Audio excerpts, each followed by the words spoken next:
ان کے پیٹ خراب ہو گئے, جو گندا پانی ہے جو دیا گیا ان کو جدھر 20 لوگ آتے ہیں وہاں 60 لوگوں کو بھرا ہوا.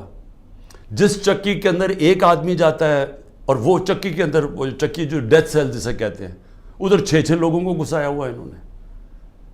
تو ایک سیاسی کارکنوں کے اوپر جو ظلم ہو رہا ہے, یعنی یہ کبھی پاکستان میں ایسے ہوا ہے؟ تھوڑے سے لوگوں کو پکڑا گیا. مجھے یہ پتہ ہے کہ جنرل ضیاء الحق کے زمانے میں اتنی تعداد میں تھوڑے سے لوگوں کو پکڑا ہے اور انہوں نے بھی مشکل وقت گزارا ہے. لیکن 10,000 لوگوں کو پکڑ لینا اور ہر روز ان کے گھروں میں گھس جانا جو کہ چھپے ہوئے ہیں, ان کے گھر توڑ دینا, ان کے رشتہ داروں کو اٹھا کے لے جانا, جس کو میں پھر سے کولیکٹیو پنشمنٹ کہتے ہیں.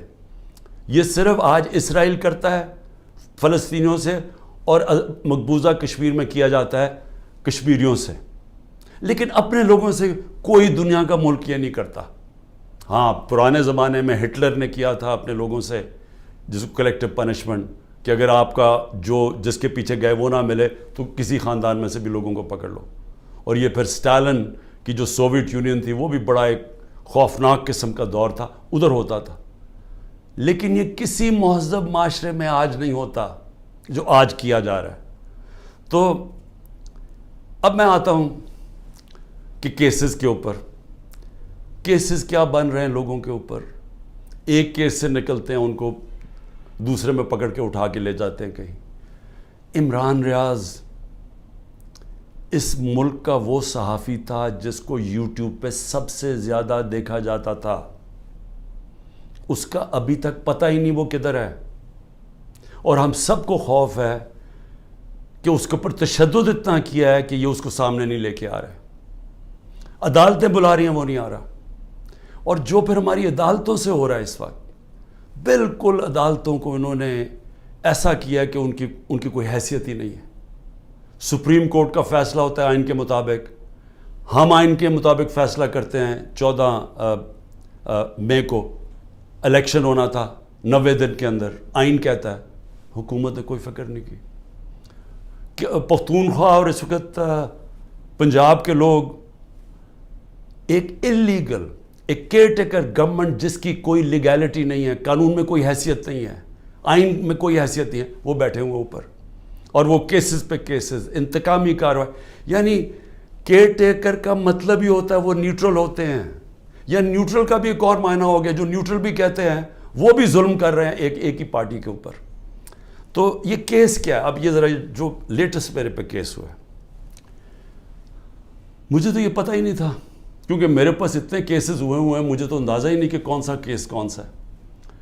مجھے صرف اتنا پتا کہ بلوچستان میں کسی نے کیس کیا ہوا ہے, اور وہ ایسا فولش کیس ہے کہ اس کی کوئی حیثیت ہی نہیں ہے, اس کے اوپر میں نے کبھی توجہ ہی نہیں دی. وہ کیس کیا ہے؟ قاسم سوری رولنگ دیتا ہے کہ جناب یہ مراسلہ, یہ جو سائفر آیا ہے وہاں سے, اس کے ہوتے ہوئے بیرون ملک کی مداخلت ہوئی ہے ہمارے افیئرز میں, اور اس میں لکھا ہوا ہے کہ عمران خان کو عدم اعتماد میں شکست ہو. یہ مراسلے میں لکھا ہوا ہے, جو کہ وہ ڈونلڈ لو اور ہمارے ایمبیسڈر کے بیچ میں بات چیت ہوئی, جو کنفرم کیا گیا پاکستان کی سیکیورٹی کونسل نے. پھر جب شہباز شریف بنا پرائم منسٹر, پھر سیکیورٹی کونسل میں ایمبیسڈر کو, اسد مجید کو بلایا گیا. اس نے بیٹھ کے کہا کہ ہاں یہ مجھے ڈونلڈ لو نے کہا تھا کہ عمران خان کو ہٹاؤ پرائم منسٹرشپ سے, اور یہ عدم اعتماد میں اس کو فیل کرو. اور ابھی عدم اعتماد درج نہیں کی گئی تھی اسمبلی کے اندر. تو قاسم سوری نے اس کو سامنے رکھتے ہوئے کہا کہ اس کے مراسلے کے ہوتے ہوئے میں یہ نہیں اس وقت آگے اسمبلی کو بڑھنے دیتا. اس کے اوپر میں نے اسمبلی ڈیزالو کر دی اور میں نے الیکشنز کال کر دیے. اب یہ آدمی کہہ رہا تھا کہ وہ جو الیکشنز میں نے کال کیے ہیں اس کے اوپر آرٹیکل 6 لگنا چاہیے.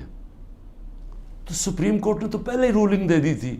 انہوں نے تو اس کا صرف قاسم سوری کا جو رولنگ تھی اس کو انہوں نے ان لافل ڈکلیئر کر دیا. لیکن میں نے تو اس رولنگ کے اوپر فیصلہ کیا تھا کہ اسمبلی ڈیزالو ہونی چاہیے اور الیکشن اناؤنس کر دیتا ہوں. تو میرے اوپر تو کچھ تھا ہی نہیں, تو کیس میں تو کوئی حیثیت ہی نہیں تھی.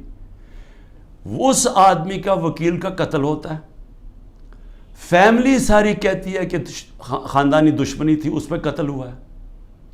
وہاں پہنچ جاتے ہیں، یعنی وہ پتہ چلتا ہے کوئی 9:30 بجے اس کا قتل ہوتا ہے. 4 گھنٹے کے اندر لا منسٹر پریس کانفرنس کر دیتا ہے کہ عمران خان اس میں ملوث تھا. 4 گھنٹے. کبھی سوچیں کہ کوئی قتل ہوا ہے، کوئی انویسٹیگیشن ہوتی ہے، کوئی پتہ چلتا ہے، وہ 4 گھنٹے میں کہتا ہے عمران خان اس کے اندر ملوث ہے. اور اس کے بعد کیا ہوتا ہے؟ اس کے بعد آئی جی اٹھاتا ہے اس کے بیٹے کو، رات تک آئی جی اس کو اپنے پاس رکھتا ہے، اور اس سے پھر ایک اور سٹیٹمنٹ آ جاتی ہے کہ جی یہ عمران خان نے قتل کروایا میرے باپ کو. اب پہلے میں یہ سمجھنا چاہتا ہوں کہ عمران خان نے کتنے اپنے زندگی میں قتل کروائے ہیں. 150 سے اوپر تو میرے اوپر کیسز ہیں. تو کیا میں ادھر بھی کسی کو قتل کروانے کے چکر میں ہوں؟ اور وہ کیس جس نے آگے بڑھنا ہی نہیں تھا، جو میرے وکیلوں نے بھی کہا کہ جس نے کس طرح آرٹیکل 6 میرے اوپر لگا سکتے تھے، جبکہ سپریم کورٹ نے رولنگ دے دی تھی اس پہ، تو میرے اوپر تو وہ ہو ہی نہیں. اور پھر آرٹیکل 6 کا جو ہوتا ہے یہ گورنمنٹ کرتی ہے، یہ کبھی انڈیویجول نہیں کرتا. تو یہ وہی ایک ان میں سے کیسز تھے جنہوں میں نے ان میں مجھے پھنسایا ہوا تھا. اب یہ سوچیں کہ اس کے اوپر میرے اوپر انہوں نے 302 کا مقدمہ کر دیا اور میرے اوپر قتل کا کیس کر دیا. واضح ہے، مجھے نظر آ رہا ہے کہ کیا کرنا ہے. اتنے زیادہ کیسز ہیں. میں اب اسلام آباد جانا ہے کل، کوئی 16 کیسز کے اوپر میں نے بیل لینی ہے. 16 کیسز کے اوپر. کبھی کسی اور پولیٹیکل لیڈر کے اوپر کبھی ایسا ہوا ہے؟ مجھے بتائیں. ان لوگوں نے جنہوں نے 30 سال سے ملک لوٹ رہے تھے، ان کی وہاں اربوں ڈالر کی جائیدادیں پڑی ہوئی ہیں. ان کے رہن سہن ذرا جا کے دیکھیں. ایک بیٹا 20 ارب کے گھر میں رہ رہا ہے، دوسروں دیکھو ان کو اربوں روپے کی پراپرٹیز ہیں. ان کے کسی کو کوئی ہوٹل کسی کے نام پہ ہیں. یہ ساری چیزیں یہ ابھی سے نہیں، یہ مجھے باقاعدہ ISI سے انفارمیشن ملتی گئی ہے 20 سال سے. جنرل امجد جب نیب کے ہیڈ تھے پہلے بنے، انہوں نے ہمیں تب کی دی تھی، انہوں نے جو 11 سال میں چوریاں کی تھی. اس کے بعد مسلسل ہمیں انفارمیشن ملتی رہی. جب اس کے بعد جب ہماری گورنمنٹ آئی تو اس کے بعد ہماری اپنی ایجنسیز انفارمیشن دیتی تھی. ISI بتاتی تھی کہ انہوں نے کیا کیا ان کی پراپرٹیز ہیں. اس سے پہلے بھی دیتی تھی. جب ان کی 10 سال دونوں نے حکومت کی تب ملتی رہی. ان کے اوپر تو کوئی اس طرح کی چیزیں نہیں ہوئی. وہ جیلوں میں بھی رہتے تھے تو وہ آرام سے رہتے تھے. وہاں تو کوئی اس طرح کا ذرا ان کے دیکھے تو صحیح ماضی میں کہ ان کے اوپر کیسز کیا تھے اور یہ رہتے کیسے تھے اور ان کے اوپر کیا ہوا. یہاں مجھے بتائیں کہ یہ کوئی کیس ہے؟ کوئی مانے گا پاکستان میں کہ عمران خان نے جا کے کوئٹہ میں قتل کروا دیا کسی کو کیونکہ اس کو ڈر لگا ہوا تھا کہ وہ کیس کامیاب ہو جائے گا؟